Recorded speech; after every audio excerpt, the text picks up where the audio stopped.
مولانا صاحب نے آج بڑی پاورفل سٹیٹمنٹ دی ہے. انہوں نے کہا یہ جو آئینی ترامیم کا مسودہ ہے ہم یہ مکمل طور پر مسترد کرتے ہیں. تو اس کا مطلب ہے کہ اب آپ کو ان کو کنسیڈر نہیں کریں گے جو حکومتی مسودہ ہے, کوئی نئی تجاویز آپ دیں گے یا کیا ہوگا, وے فارورڈ کیا ہے؟ بسم اللہ الرحمن الرحیم. بہت شکریہ نجیب ملک صاحب.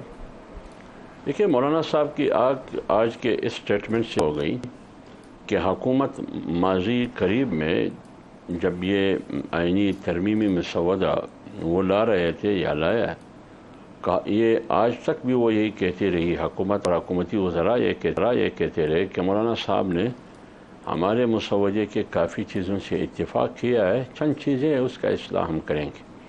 آج مولانا صاحب نے کھل کر بات کی کہ اس مسودے میں یکسر کوئی ایسی چیز تھی ہی نہیں جس کی ہم سپورٹ کریں, یکسر ہم نے مسترد کیا ہے. اس کا مطلب یہ ہوا کہ اے ٹو زیڈ مسودہ یہ نہ پارلیمنٹ کی سپریمیسی کے لیے تھا, نہ آئین کی اصلاح کے لیے تھا, نہ جوڈیشری کی اصلاح کے لیے تھا, بلکہ مسودے کے نام پر پتہ نہیں یہ کیا ڈرامہ رچایا جا رہا تھا. تو مولانا صاحب کی اس بیان سے یہ بالکل واضح ہوا کہ اس قسم کی مسودے کو جمعیت علماء اسلام کسی بھی صورت میں قطعاً سپورٹ نہیں کرے گی. اگر یہی مسودہ کل پھر مولانا کے سامنے پیش کیا جاتا ہے پھر بھی مولانا یا جمعیت علماء اسلام یہ سپورٹ نہیں کرے گی. پہلے تو حکومت یہ کہتی ہے. حافظ صاحب آپ نے بڑے سخت الفاظ کا چناؤ کیا. آپ کہہ رہے ہیں کہ جو مسودے کے نام کے اوپر ڈرامہ کیا جا رہا تھا ہم نے اس کو یکسر مسترد کر دیا. اب یہ کہہ رہے ہیں کہ اعظم نذیر تارڑ اور محسن نقوی اور اٹارنی جنرل تین بندے, یہ ابھی ہمیں ڈاکٹر طارق صاحب نے بھی کنفرم کیا کہ تینوں بندے مولانا صاحب کو انگیج کیے ہوئے تھے اس مسئلے کے اوپر. تو وہ کیا انگیجمنٹ تھی تین بندوں نے, پہلے کیا باتیں آپ کو بتائی تھی؟ دیکھیے میری بات سنیے, وہ تو یہی بتاتے ہیں کہ مسودہ میں یہ چیزیں ہیں جوڈیشری کی اصلاح کے لیے ہے, جوڈیشری کو مضبوط کرنے کے لیے, جوڈیشری پر بہت بوجھ ہے, 61,000 کیسز ہے, اس کی سہولت کے لیے فلان یہ ساری چیزیں. ظاہر طور پر یہ باتیں بہت خوبصورت ہے, لیکن جب ہم 2 دن مسلسل یہی کہتے رہے کہ بھائی مسودہ سامنے لے کے آئے, مسودہ وزیر قانون خود ایک وقت تک یہ کہتا رہا کہ ابھی تک مسودہ میرے پاس نہیں آیا.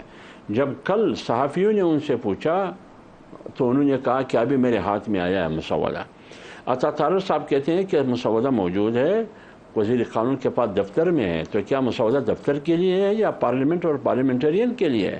آپ کو یاد ہوگا سنڈے کو جب پارلیمانی کمیٹی, خصوصی کمیٹی, اسپیشل کمیٹی جب تشریف فرما تھی, تمام سیاسی قائدین بیٹھے تھے, وہاں تو مسودہ نہیں تھا, ہوائی باتیں تھی. تو مسودہ اس وقت کہاں تھا؟ آپ نے سینٹ اور قومی اسمبلی کا اجلاس کیوں ملتوی کیا؟ صبح آپ نے ایجنڈے پر مسودے کو کیوں نہیں لایا؟ فلور پر ایم کیو ایم نے کیوں یہ اعتراض اٹھایا کہ میں اتحادی ہونے کے باوجود مجھے مسودہ معلوم نہیں ہے؟ پیپلز پارٹی کے اراکین اسمبلی نے بھی اسی قسم کی شکوک و شبہات کا اظہار کیا. تو جب مسودہ نہ ہو سامنے, میں آپ کے مسودے کو کیسے سپورٹ کروں؟ یہ بات کرنا کہ پہلے تو یہ کہتا رہا, آپ کو یاد ہے آپ کے شو میں نے کہا کہ ابھی تک حکومت ڈینائی کر رہی ہے کہ کوئی اس قسم کی مسودہ نہیں ہے, اس میں ایکسٹینشن کی بات ہے, نہ فلان ہے نہ وہ. آخرکار وہی چیز نکلی جو وہ انکار کر رہے تھے. ابھی کہہ رہے ہیں کہ کوئی مسودہ ہی نہیں ہے. آج مولانا کی بات آپ نے سنی کہ جو مسودہ میرے ہاتھ میں انہوں نے پرووائڈ کیا, ہاتھ میں تھما دیا, ابھی کہہ رہے ہیں کہ کوئی مسودہ ہے نہیں. تو جو ہاتھ میں تھما دیا وہ کیا تھا؟